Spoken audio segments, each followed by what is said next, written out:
Bonjour à toutes et à tous, et nous sommes ravis de vous accueillir à ce colloque sur les défis des matières premières entre Europe, Amérique latine et Caraïbes, que nous préparons depuis un an maintenant, et puis de voir la diversité des publics qu'il peut intéresser.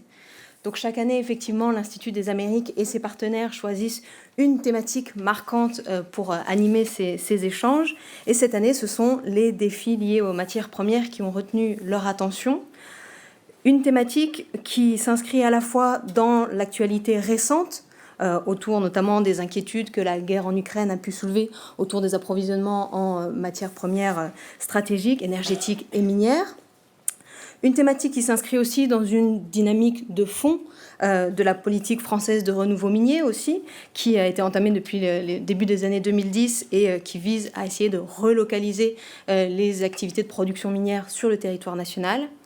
Et puis qui s'inscrit aussi dans une histoire, une évolution historique, géopolitique, des relations entre la France, l'Europe de manière générale, et puis l'Amérique latine et les Caraïbes. Relations qui se sont constituées en grande partie, historiquement, autour des flux de matières premières, justement, qu'elles soient minérales ou agroalimentaires.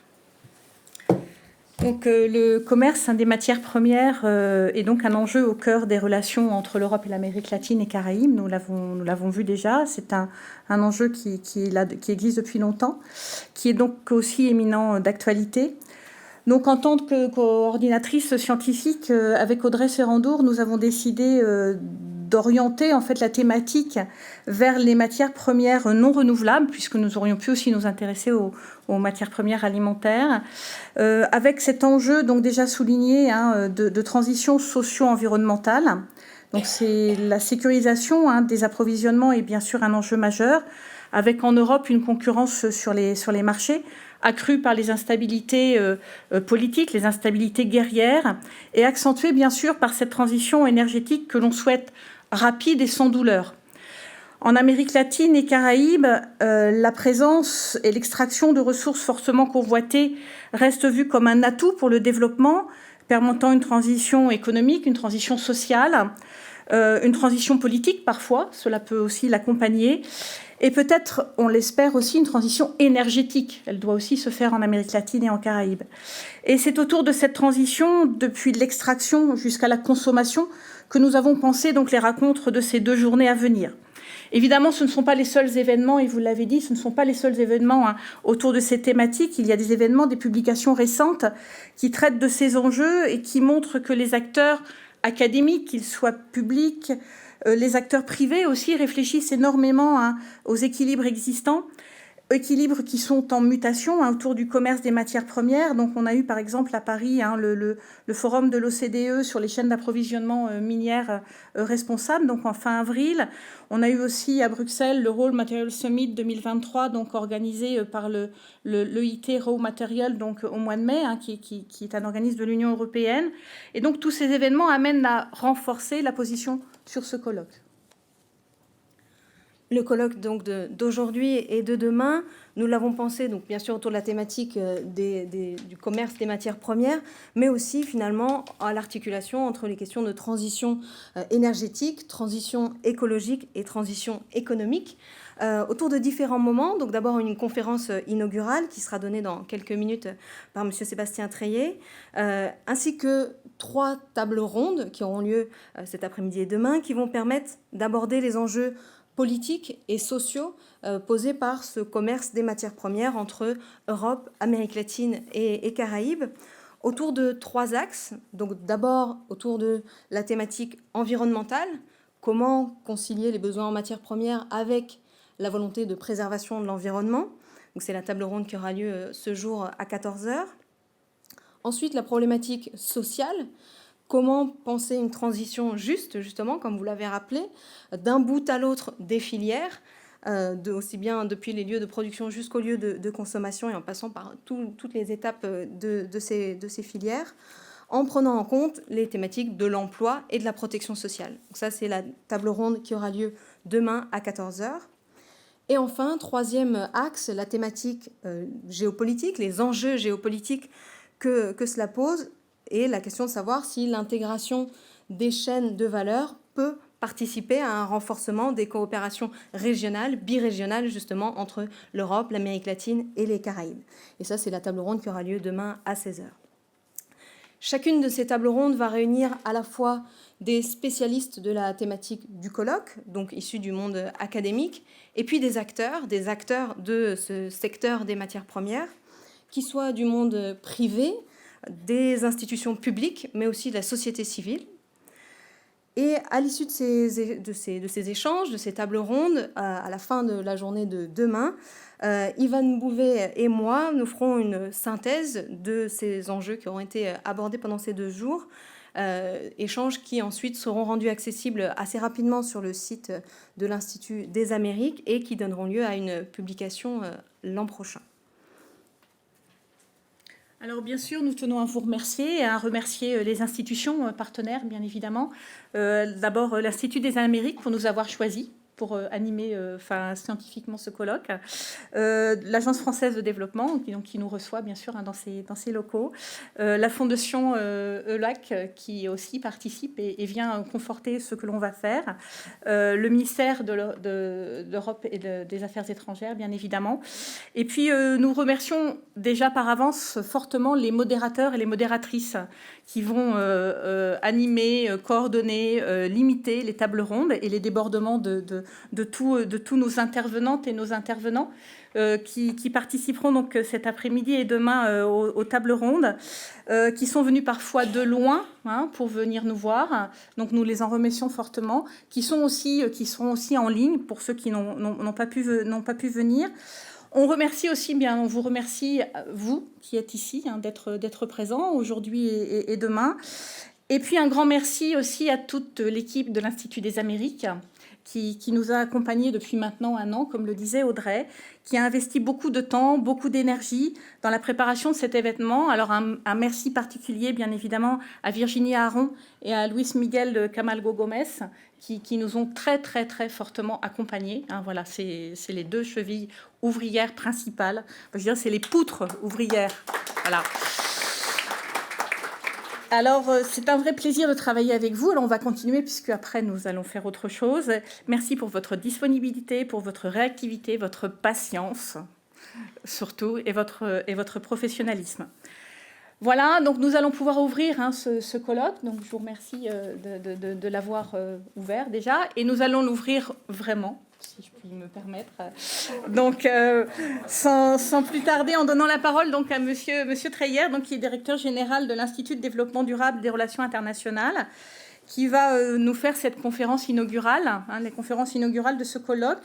Donc, il va nous présenter, je crois, j'espère, donc, son point de vue et le point de vue de son institut sur les enjeux autour de la mise en valeur donc, des matières premières non renouvelables, depuis sa position en fait, à l'interface entre science et politique.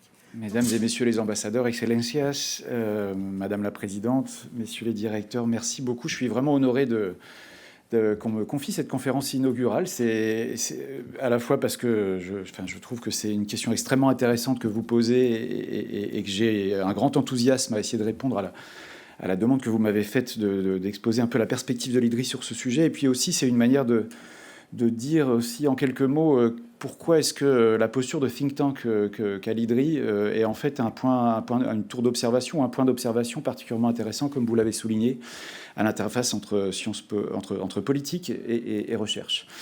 Et évidemment, l'IDRI est un think tank fortement soutenu par le ministère des Affaires étrangères et les autorités françaises et l'AFD. Et donc, on est aussi très content d'être associé à cet événement parce que ça fait partie du rôle de l'IDRI de participer à ces réflexions collectives. J'ai prévu de vous donner donc un point de vue de l'IDRI, l'Institut du développement durable et des relations internationales, sur la question de ce colloque. Et mon premier point, ça sera bien sûr de vous dire qu'est-ce qu'on est, de manière un peu plus précise, et pour vous expliquer aussi pourquoi la question des partenariats entre l'Europe et d'autres régions du monde est si importante pour notre mission, et en particulier sur l'Amérique latine. Mon deuxième point sera d'essayer d'expliquer depuis ce point d'observation ma perception des dynamiques en cours géopolitiques et pourquoi est-ce que l'Amérique latine est une région importante pour l'Europe, à la fois des préjugés qu'on peut avoir, des anticipations, des enthousiasmes de coopération, et puis d'essayer de vous questionner, de nous inviter à nous questionner collectivement sur quelle est vraiment la spécificité ou quelles sont les opportunités, les défis spécifiques de la relation entre l'Europe et l'Amérique latine dans la situation actuelle. Mon troisième point sera de réfléchir un peu sur la question du commerce. C'est-à-dire qu'on voit évidemment, dans le contexte politique actuel, à la fois les questions de l'accord entre l'Europe et le Mercosur, la question des politiques de lutte contre la déforestation, dites unilatérales, perçues comme très unilatérales par l'Amérique latine. Et donc, comme le commerce est au cœur de cette question, d'en parler, de dire pourquoi est-ce que c'est quelque chose d'important. Mais mon quatrième point, et ça sera le dernier, sera de vous dire finalement, au-delà du commerce, la question qui est initiée par le rôle des matériaux critiques, le rôle des matières premières dans la situation actuelle, invite à ne pas regarder que les politiques commerciales, mais bien d'autres choses qui me semblent très importantes de mettre à l'ordre du jour. Et donc voilà les 4 points que je veux parcourir. Le premier point, donc, c'est qui vous parle. Pourquoi est-ce que, qu'est-ce que c'est que cette structure IDRI et pourquoi ce point d'observation peut être intéressant. Donc, l'IDRI, c'est un think tank qui a été créé par des instituts de recherche, les autorités publiques françaises et des entreprises françaises pour participer à la manière dont on configure les problèmes d'action collective à l'échelle internationale sur le climat, la biodiversité et le développement durable. Parce que la manière dont on configure les problèmes détermine aussi la manière dont on va pouvoir trouver des solutions en matière d'arrangement coopératif, de coopération internationale. Et peut-être que notre mission, c'est non seulement de trouver des accords entre l'Amérique latine, l'Europe, la Chine, les pays africains, les autres pays asiatiques, les États-Unis, mais de trouver des accords qui soient ambitieux en matière environnementale et sociale. Donc on est comme Chatham House, avec en plus l'obligation de non seulement trouver des solutions pacifiques d'accord, mais en plus qu'elles soient ambitieuses pour l'environnement et le social. Alors, je ne suis pas sûr que Chatham House n'ait pas aussi cette ambition-là, mais disons que c'est moins dans leur mission initiale. Et donc, on est plus petit, mais on a cette charge-là. Et peut-être un point déterminant de l'IDRI qui a été créé par Laurence Tubiana il y a 20 ans, c'est l'idée que ces accords internationaux doivent s'appuyer, notamment sur les questions environnementales, doivent s'appuyer sur une dynamique bottom-up, désolé pour l'anglicisme, mais une dynamique qui s'inscrit dans la compréhension des besoins spécifiques et des trajectoires nationales spécifiques des pays, plutôt que d'essayer de se partager l'effort, comme on disait sur la question climatique, depuis l'échelle mondiale, sans comprendre les spécificités nationales des besoins de transition. Et donc c'est toujours notre credo, essayer de comprendre comment se construisent les transitions justes, socialement utiles, avec des objectifs de développement durable en ligne de mire, dans les spécificités de chaque contexte, et comment est-ce qu'on peut les aider à mieux se faire par de la coopération internationale. Donc de partir vraiment en bottom-up. Ça, c'est la manière dont on voit ces choses-là. Un autre point important pour l'IDRI, et je pense que c'est important pour voir comment je vais ensuite prendre les questions du colloque, c'est qu'on a un attachement spécifique à l'Europe et à ses partenariats. Attachement spécifique qui est lié au fait que sur notre question générique de la transition vers le développement durable, l'Europe a une responsabilité particulière parce qu'elle s'est donnée avec le Green Deal, le pacte vert pour l'Europe, une ambition, un projet politique de transition qui doit réussir, au risque sinon d'être le premier exemple à échouer, et aussi une responsabilité historique probablement vu l'histoire de la révolution industrielle en Europe, et donc la responsabilité d'être la première à bouger. Non pas un modèle, je pense que l'Europe, modèle de vertu, c'est quelque chose qui ne marche pas et heureusement, marche plus et heureusement dans la conversation internationale, mais plutôt comme une responsabilité. Le deuxième attachement spécifique à l'Europe, c'est que on travaille à l'IDRI à comprendre comment et pourquoi comment l'Europe pourrait faire la transition et pourquoi elle a du mal à le faire. Donc c'est important aussi de comprendre ce qui nous bloque, ce qui nous empêche de faire la transition. C'est une monnaie d'échange indispensable pour pouvoir discuter avec des collègues à Tsinghua en Chine, avec l'Université fédérale de Rio de Janeiro, sur pourquoi c'est compliqué au Brésil et en Chine de faire cette transition dont personne aujourd'hui, aucun pays n'a vraiment réussi à trouver les clés. Et ça, c'est vraiment une logique de partenariat qui nous semble extrêmement importante et très convergente avec ce que je comprends de l'intention de ce colloque ou de la Fondation EULAC. Le troisième point pour lequel l'Europe est aussi importante, c'est tout simplement que dans les valeurs de l'IDRI, le projet européen en tant que dépassement des intérêts nationaux, en tant qu'expérience de multilatéralisme à l'échelle continentale, est aussi en soi quelque chose d'important. Et je vois beaucoup de convergence avec des efforts existants au sein des dynamiques régionales d'Amérique latine. Et enfin, la dernière chose que je veux dire aussi, c'est que dans le monde d'aujourd'hui, on est un think tank largement financé par les autorités françaises. Et dans un monde géopolitique, on ne peut pas faire comme si on était uniquement pour le bien de tous. Il faut aussi comprendre comment nos conseils et nos recommandations peuvent être utiles géostratégiquement pour l'Europe. Et donc, à l'IDRI, on essaye d'être pour le bien public collectif, mais on a aussi intérêt à conseiller géostratégiquement l'Europe sur ce qu'elle doit faire. Et on la conseille vraiment, et je tiens à le souligner, on conseille aux acteurs européens et à la France de construire des partenariats très équilibrés avec d'autres régions du monde. Très équilibrés voulant dire s'assurer qu'on arrive à non seulement atteindre la transition vers le développement durable en Europe, mais à donner les conditions et les moyens et à aider les autres régions du monde à atteindre le développement durable. Ce qui ne va pas complètement de soi. C'est évidemment une question d'engagement moral de l'Europe, de responsabilité, mais j'essaye aussi d'argumenter que c'est une question stratégique. C'est-à-dire de ne pas utiliser la question des matières premières pour la seule sécurité énergétique de l'Europe, mais comme vous l'avez indiqué, tous les orateurs précédents, pour aussi une transition juste dans les autres régions du monde, c'est stratégique pour l'Europe. Je vous dis ça, des collègues de l'IFRI, l'Institut français des relations internationales, pourraient trouver que ma stratégie est extrêmement naïve, trop généreuse dans un monde où les tensions sont trop fortes. Le calcul que je propose aux autorités au ministère des Affaires étrangères quand j'échange avec lui, c'est que ce n'est pas une stratégie morale ou purement fondée sur l'argument moral, mais aussi sur un argument stratégique, qui sont que si on veut des sécurités d'approvisionnement, si on veut des alliances politiques un peu stables, mais forcément pas exclusives, il faut pouvoir travailler sur le développement durable ici et sur le développement durable dans d'autres régions du monde. Un petit détour à l'IDRI, on travaille beaucoup sur le partenariat Europe-Afrique, qui est particulièrement compliqué. Et je pense qu'il est extrêmement important. Je vais vous parler du partenariat Europe-Afrique pour, en regard, dire aussi ce qu'il ne faut pas fantasmer sur le partenariat birégional avec l'Amérique latine. Moi, j'ai tendance, quand je parle à des acteurs européens qui ne s'intéressent pas à l'Afrique, à leur dire à quel point l'Afrique est évidemment importante pour l'Europe, particulièrement importante pour l'Europe. Mais il faut quand même éviter de présenter ce partenariat Europe-Afrique comme évident, comme une espèce de destinée manifeste, parce que pour les collègues africains, ça peut paraître extrêmement étrange, voire extrêmement postcolonial, de leur dire « vous êtes liés à l'Europe ». Ils sont certes liés par des relations commerciales très fortes, un héritage colonial précisément, une forme de proximité géographique, mais sur la planète mondialisée dans laquelle on vit, la proximité géographique avec l'Europe n'est pas la seule pour le continent africain. Et donc, ce qu'il faut surtout éviter, c'est de présenter ce partenariat comme exclusif. C'est ce que nous renvoient beaucoup les collègues africains. Et je trouve qu'on est loin de cette discussion entre l'Europe et l'Amérique latine. Le dernier sommet a eu lieu il y a 8 ans. Le directeur Bonilla l'indiquait tout à l'heure.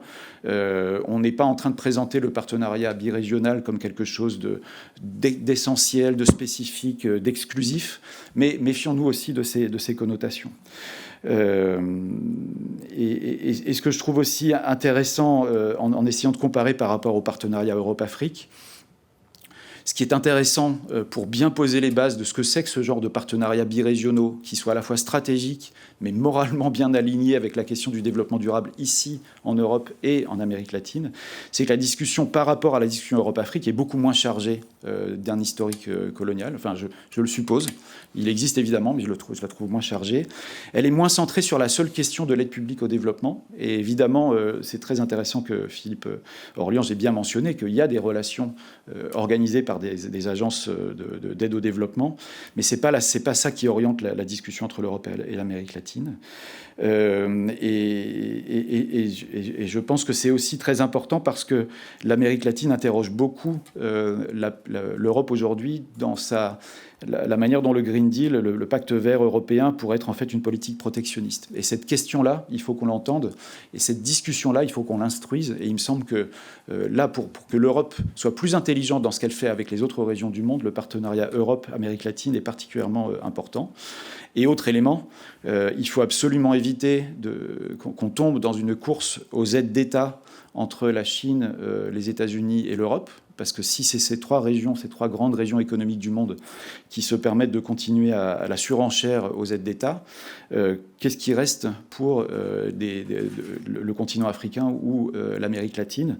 Il me semble que dans cette conversation, la voix très forte que peuvent avoir les pays latino-américains est extrêmement importante. Et donc, j'essaye de dessiner en creux, ce faisant, des éléments sur lesquels je vais revenir, sur pourquoi est-ce que ce partenariat est un peu spécifique. Mais vous avez entendu ce que j'espère qu'il ne deviendra pas, c'est-à-dire pas une espèce de focalisation comme on l'a aujourd'hui sur Europe-Afrique, qui en ferait à la fois quelque chose d'exclusif ou de modèle. Juste un point sur pourquoi est-ce que j'ai des choses à dire sur le partenariat avec l'Amérique latine en tant que tel. On a pas mal de travaux dans notre réseau Deep Decarbonization Pathways. C'est un réseau d'économistes de la transition énergétique dans plus de 40 pays à travers la planète, et notamment grâce au soutien de l'Agence française de développement et de la Banque interaméricaine de développement, avec le Mexique et le Brésil initialement, mais aussi avec une dizaine de pays latino-américains, où des économistes de leur propre pays, en dialogue avec leur propre gouvernement, disent en fait on pourrait faire mieux en matière de transition énergétique chez nous, et donc sont dans le dialogue constructif de politique publique avec leur propre pays. Et pour les agences de développement, pour la Banque interaméricaine de développement, ce dialogue est extrêmement important pour pouvoir dire sur quoi il faut investir en matière d'infrastructures de transition énergétique dans les pays, et que ça ne soit pas une expertise externe qui le dise, mais une expertise nationale ancrée dans les réseaux d'expertise du pays, qui alimente le débat politique national. Et donc, c'est un peu à partir de cette expérience des dialogues avec nos collègues dans un certain nombre de pays latino-américains que je vais m'exprimer. Et puis, une expérience du dialogue avec la CEPAL, qui est extrêmement intéressante, parce que la CEPAL nous a invités, nous, IDRI, à faire un appui à la coordination des think tanks latino-américains en préparation de la COP21 en 2014 et en préparation de la COP15 sur la biodiversité en 2022. Donc, nous, think tanks européens, invités à participer à la montée en puissance de réseaux de think tanks qui feraient entendre une voix commune de l'Amérique latine en amont de grandes conférences internationales sur l'environnement. Vous imaginez la difficulté sur la biodiversité de faire entendre en 2020 le gouvernement brésilien Bolsonaro avec le gouvernement costaricain qui était sur des positions complètement opposées. Et essayer de construire quand même une dynamique de think tank sur ce sujet-là était extrêmement utile.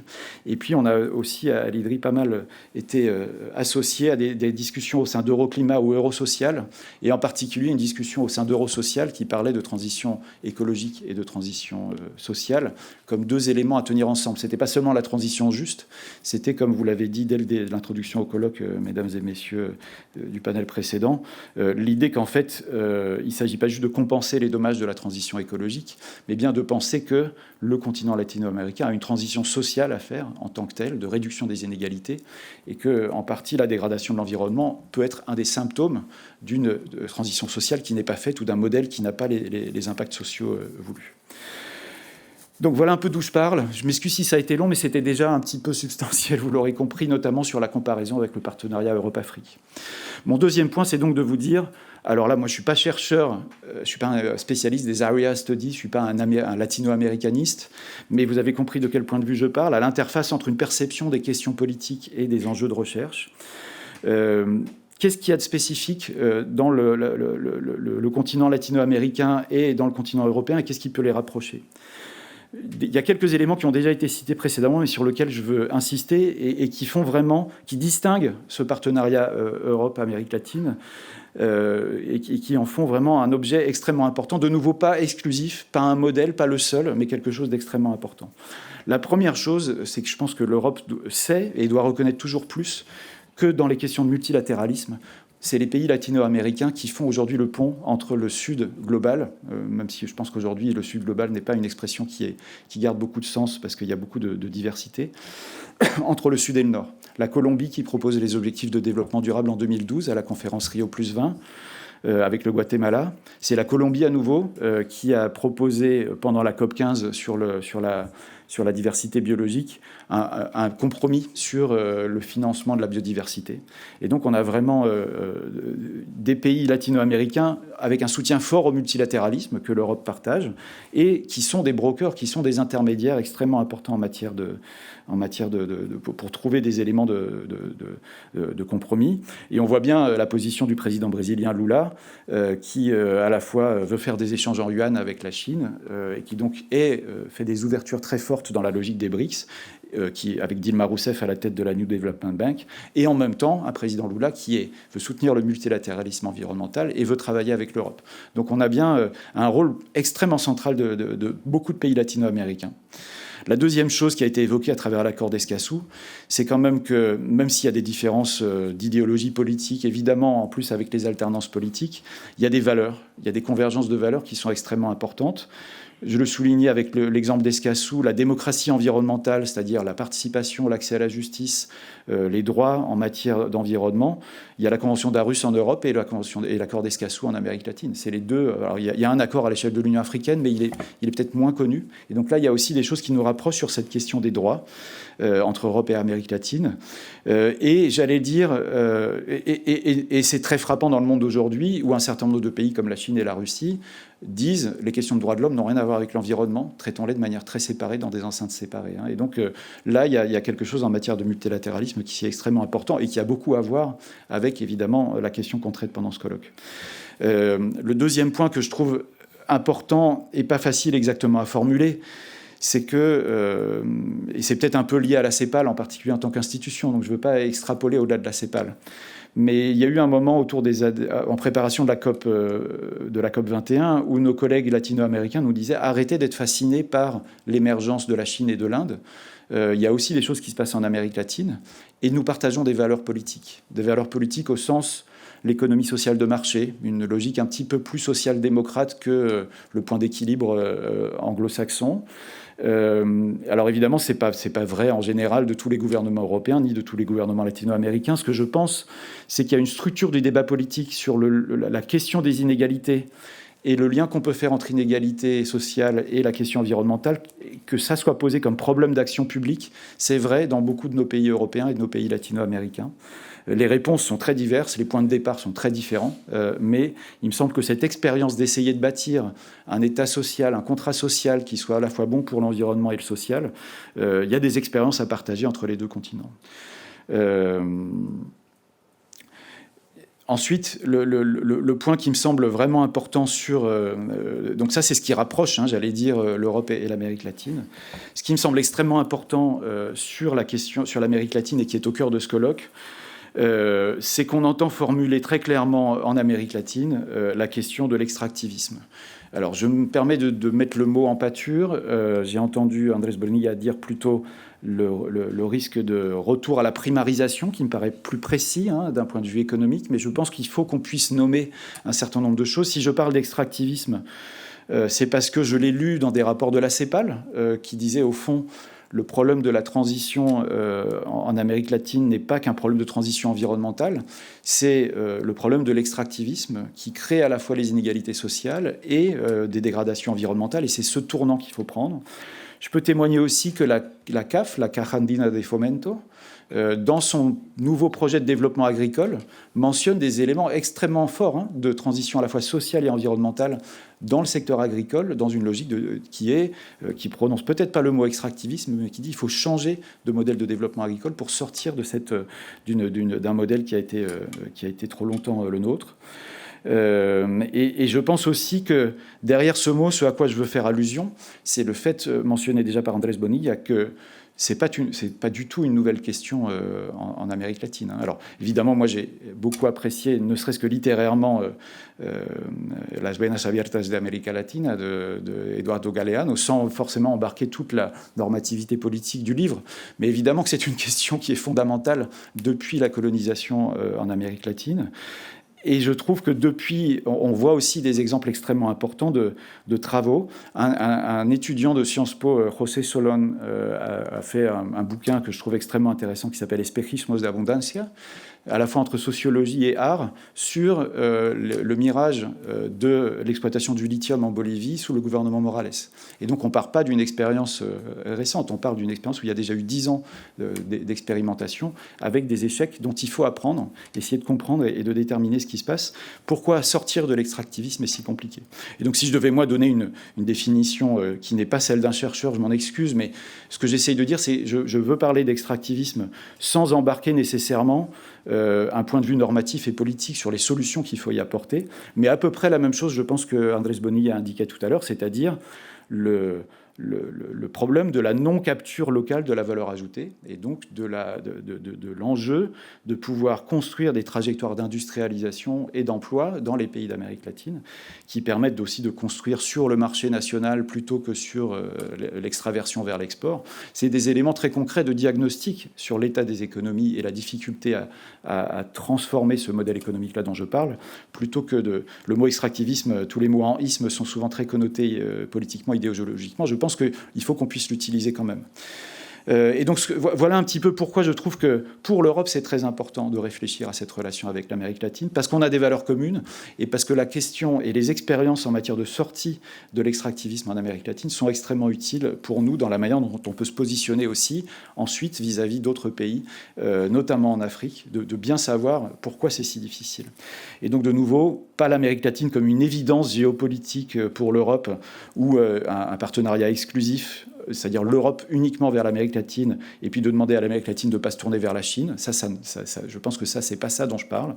Le birégional ne veut pas dire à l'exclusion d'autres partenariats birégionaux, mais en tout cas comme un atout à cultiver et un exemple à partir duquel apprendre. J'en viens à mon troisième point sur la question du commerce. Et vous allez le voir ensuite, je préfère le dire tout de suite, je pense que c'est très important. Le cadre des relations commerciales et des discussions bilatérales sur le commerce est essentiel. Il est très important, ce cadre, et il faut le garder.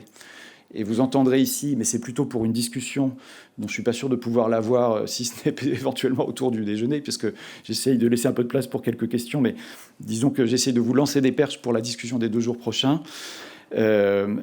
À l'IDRI, on pense qu'il faut continuer à négocier l'accord UE-Mercosur pour la vertu du cadre de dialogue que ça permet. Et surtout pas arrêter les négociations. Et donc on est pas mal contesté par certains acteurs de la société civile environnementale qui nous disent en fait il ne peut rien sortir de bon de cet accord. Nous, on pense qu'on a besoin d'avoir ce créneau de dialogue. Mais mon troisième point sur cette question-là, c'est de dire ce cadre des relations commerciales et de négociations commerciales entre l'Europe et l'Amérique latine est essentiel, mais il est insuffisant. Et ce n'est pas du tout pour critiquer le cadrage du colloque. Je pense qu'il faut que la question commerce soit dans le titre du colloque, mais je pense qu'il faut qu'on arrive aussi à en sortir un peu. De la même manière que je dirais, il est essentiel d'entrer par les matières premières, mais il est essentiel de ne pas s'arrêter là. Donc, voilà, c'est plus pour discussion que pour essayer de clore. Évidemment, vous l'aurez compris, c'est une conférence de début et pas une synthèse. Quelques éléments pour pouvoir parler des relations commerciales entre les 2 blocs. Je voudrais quand même revenir sur les enjeux et les intérêts que je vois des 2 côtés. Je connais mieux l'Europe, donc je vais dire ce que je sais, ce qui me semble, ce qu'on conseille, nous, à l'Europe, d'avoir comme question stratégique. Et je vais faire des hypothèses instruites un peu par les partenariats avec d'autres pays sur l'Amérique latine. En Europe, on a, comme je le disais tout à l'heure, la transition comme le nouveau projet politique pour le continent.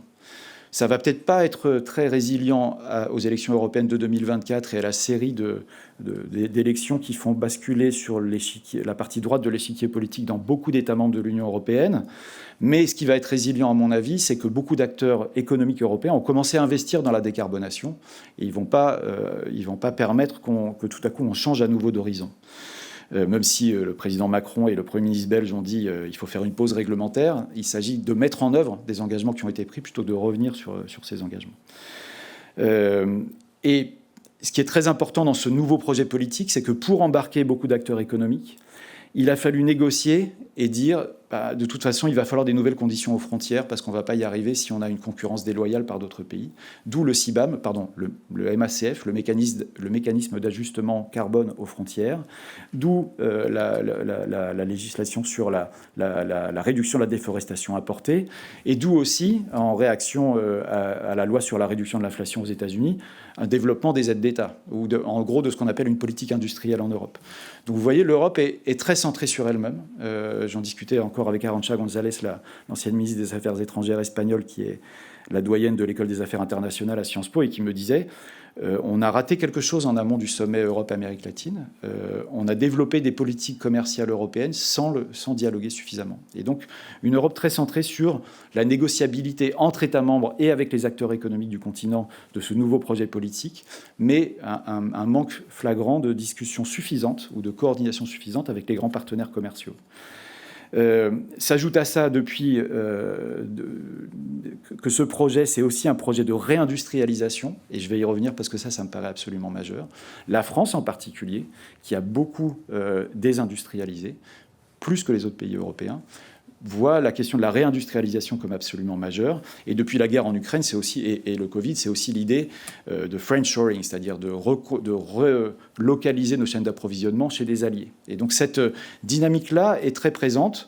Il me semble que depuis la guerre en Ukraine, les questions de souveraineté, de sécurité d'approvisionnement, la reconnaissance du fait que l'Europe est un continent extrêmement dépendant des ressources qui sont situées sur d'autres continents, c'est quelque chose qui rend la transition énergétique robuste aux alternances politiques des prochaines années, mais qui met l'accent sur la dépendance aux ressources, la souveraineté, la sécurisation des approvisionnements comme absolument centrale. Et quand je dis réindustrialisation, sécurisation des approvisionnements, ce n'est pas forcément très compatible avec l'idée de favoriser le développement durable en Amérique latine ou en Afrique. Et donc on voit bien qu'on commence à avoir là des formes de tensions sur lesquelles il va falloir travailler. Je ne dis pas que la Commission européenne et les États membres sont aveugles sur ces tensions, mais ça me paraît très important. Et le dernier point, évidemment, c'est qu'on a même, évidemment, la loi sur un projet de régulation sur les matériaux critiques en Europe. Vous l'aviez souligné, il y a eu des forums sur ces sujets à l'échelle de l'OCDE ou à l'échelle européenne. C'est devenu un enjeu extrêmement important. Et de nouveau, il va falloir s'assurer que l'Europe ne fasse pas ça uniquement très préoccupée qu'elle est évidemment par une discussion très compliquée à 27, mais qu'elle soit capable d'anticiper les effets de ce qu'elle veut réguler pour elle-même, pour sa propre sécurité, et la négociabilité de ses projets en interne, mais qu'elle le négocie aussi avec les acteurs extérieurs. Et en regard de ça, moi, ce que je comprends de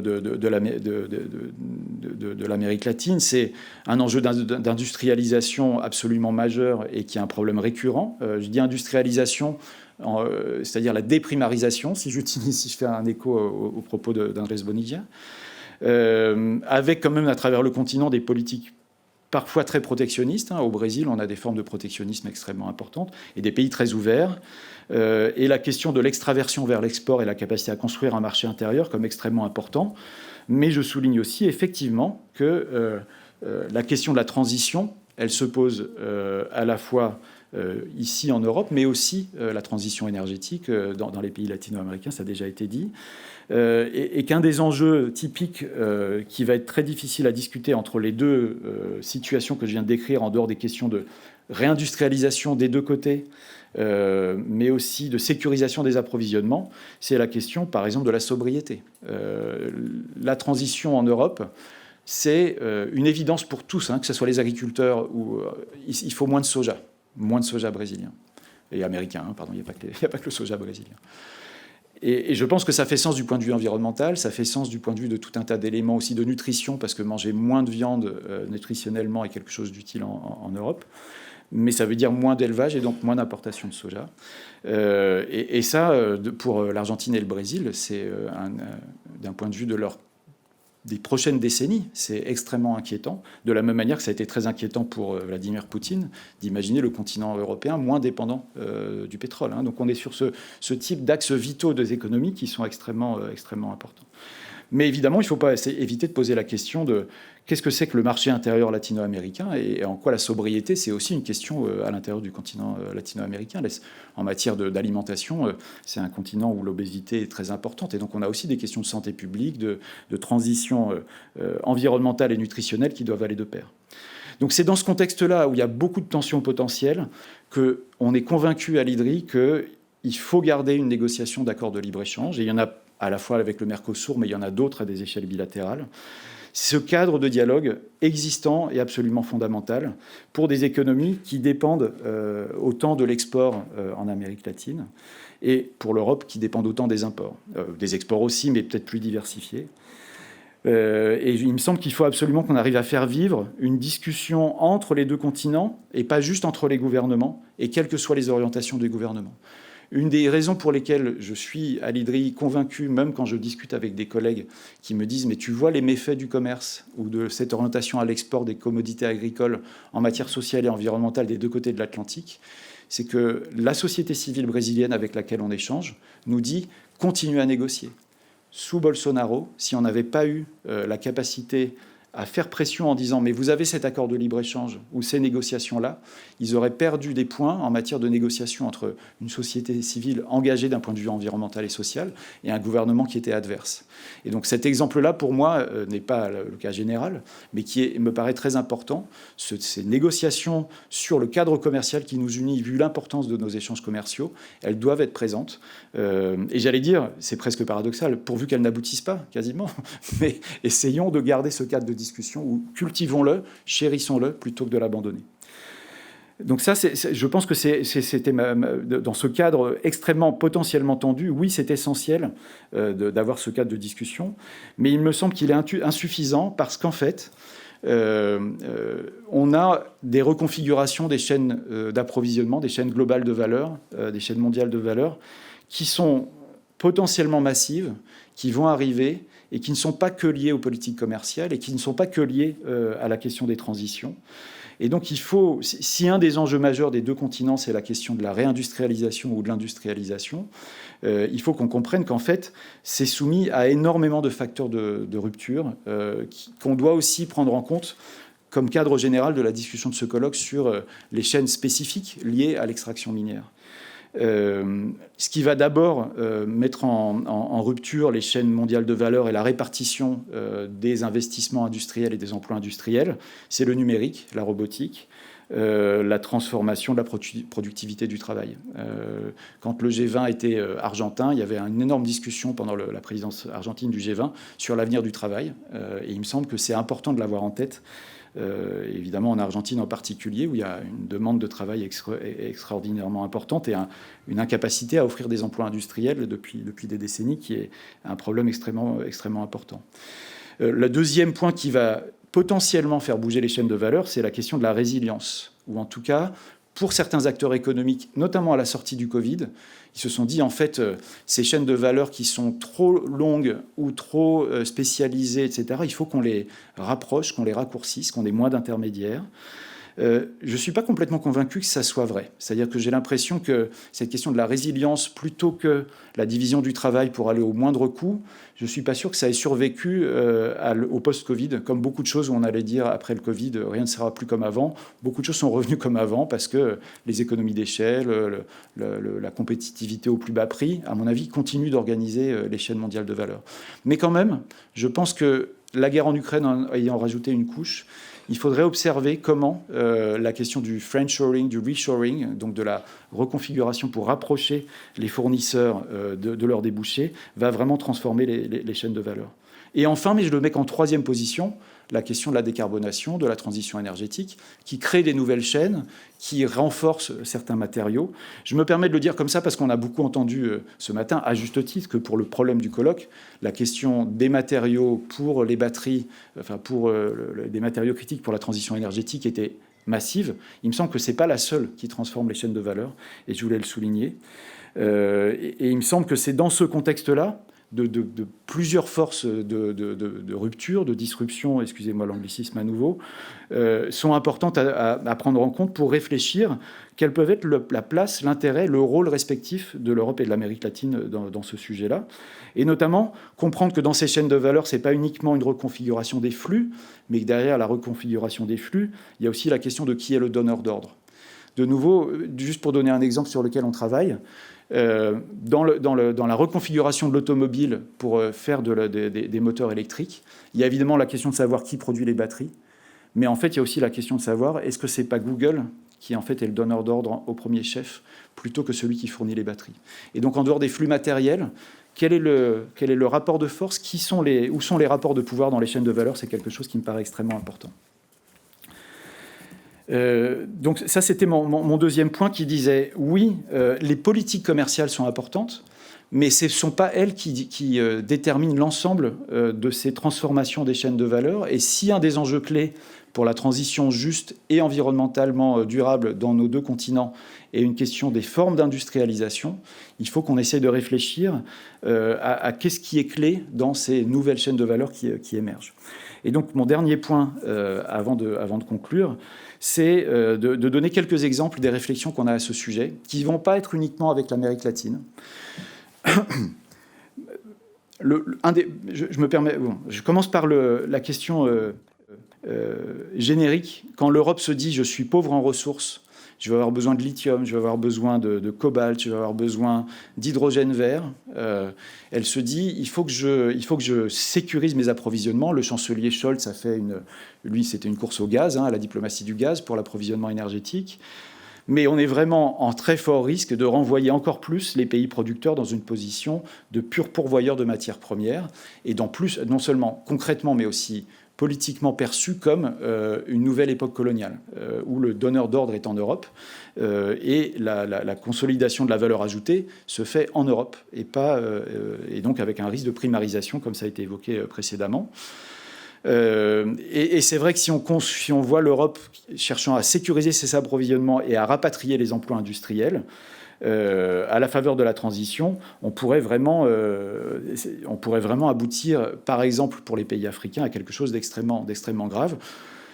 La discussion existe aujourd'hui. La Namibie a décidé d'être le pourvoyeur de l'Europe en matière d'hydrogène vert. J'ai quelques questions techniques derrière ça, parce que transporter l'hydrogène sur de telles distances n'est pas très réaliste. Ça pourrait être plutôt de l'ammoniac, mais ne rentrons pas dans cette question-là, qui est une vraie question, mais plutôt sur le fait comment le gouvernement namibien peut-il faire de l'export d'hydrogène vert qu'il doit produire avec de l'électricité, alors que sa population n'a pas encore accès à l'électricité et n'a pas encore fait son industrialisation. Et donc, depuis que le gouvernement namibien a annoncé ça, des grands progrès ont été accomplis.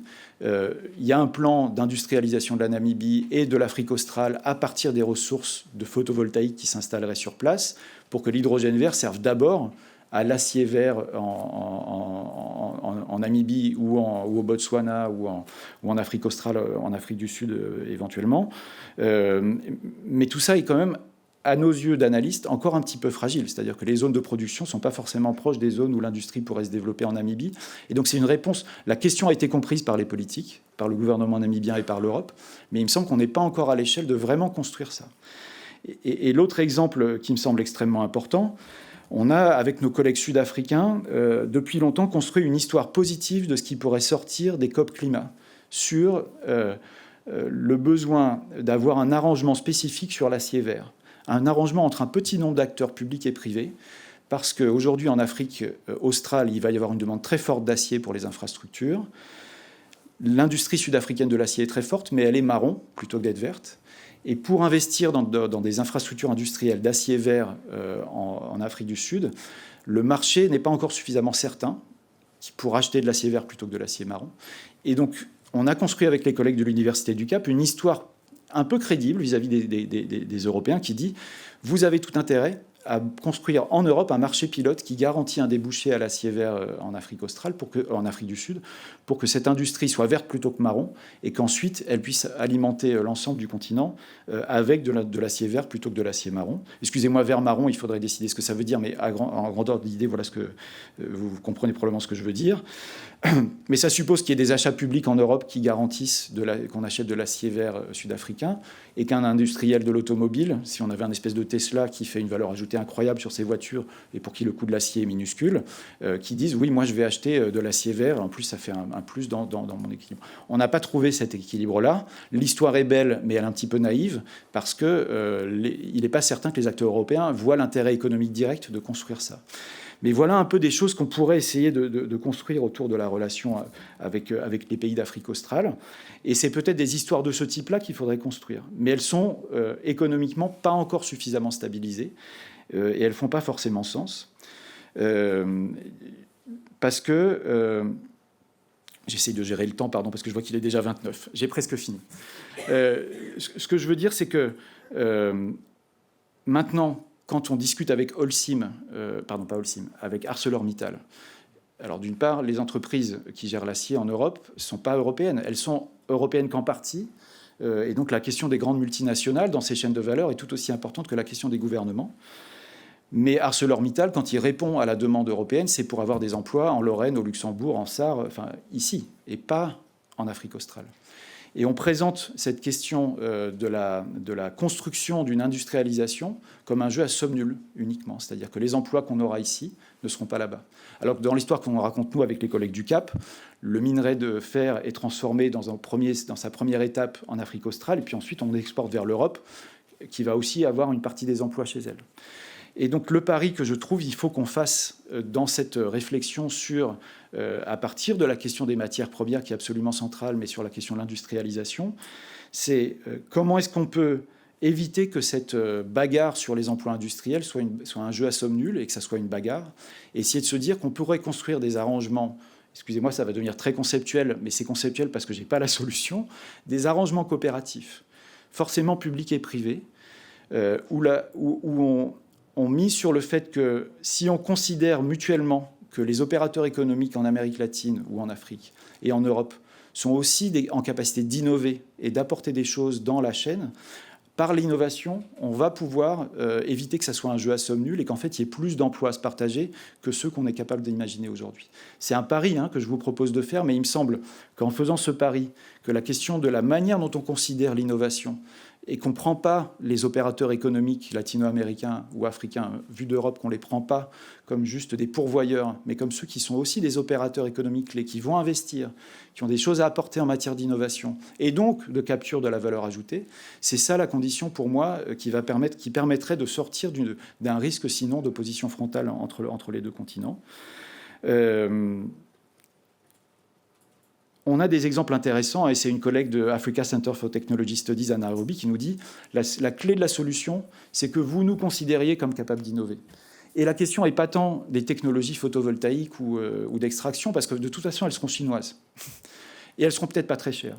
Donc ce n'est pas une question de brevet, quand je parle d'innovation, c'est la question de considérer que les innovations dans les business models, les innovations dans les usages, les innovations dans les formes de financement et les innovations technologiques viendront des deux côtés à la fois, et que c'est ce type de partenariat-là qu'on construit. En fait, je voulais en arriver là et avoir le temps un peu d'élaborer, mais en fait, je ne peux pas élaborer beaucoup parce que c'est plus un pari que je vous propose de garder en tête en se disant ne regardons pas que l'extraction. Ah oui, peut-être avant d'arriver à un mot de conclusion, je trouve que c'est très frappant quand on parle à des acteurs européens de la question des matières premières, ici généralement le Congo ou l'Afrique. Or, en fait, ça a été dit au début, le lithium, qui est une des questions clés, c'est au Chili, en Argentine, en Bolivie. Et donc, beaucoup de la question de la dépendance de l'Europe aux matières premières, et en fait, alors il y a l'uranium au Niger, il y a des choses qui sont compliquées avec l'Afrique, et il y a du cobalt en RDC, mais en fait, malheureusement pour l'Afrique, c'est pas elle qui va être la grande pourvoyeuse de matériaux critiques, ça va être beaucoup l'Amérique latine. Donc effectivement, il est essentiel que ce qui est discuté dans ce colloque soit bien traité, parce que c'est vraiment une région extrêmement importante. Mais comment est-ce qu'on va réussir à faire que ça ne soit pas une logique juste d'industrie minière qui exporte, mais de construire des capacités d'industrialisation, et que ça soit aussi, à partir de cet exemple, pas seulement la question des matériaux, des matières premières qui soient traitées, mais plus largement d'un ensemble, que ça soit le modèle pour réfléchir à la reconfiguration des chaînes de valeur en tenant en compte le marché local et pas juste l'export, etc. C'est ça qu'il faut qu'on arrive à construire.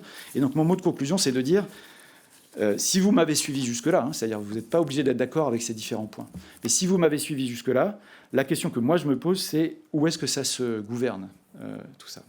Et alors évidemment, s'il y a des chercheurs sur les chaînes globales de valeur, c'est la grande question, c'est la question à 1 000 euros, aux milliards d'euros. Et j'aurais tendance à dire, c'est pas en fait dans les traités sur le commerce. C'est bien qu'ils soient là, c'est bien qu'on discute des questions commerciales, mais c'est plutôt sur éventuellement des traités sur les investissements ou sur les règles d'investissement, sur les investissements directs étrangers.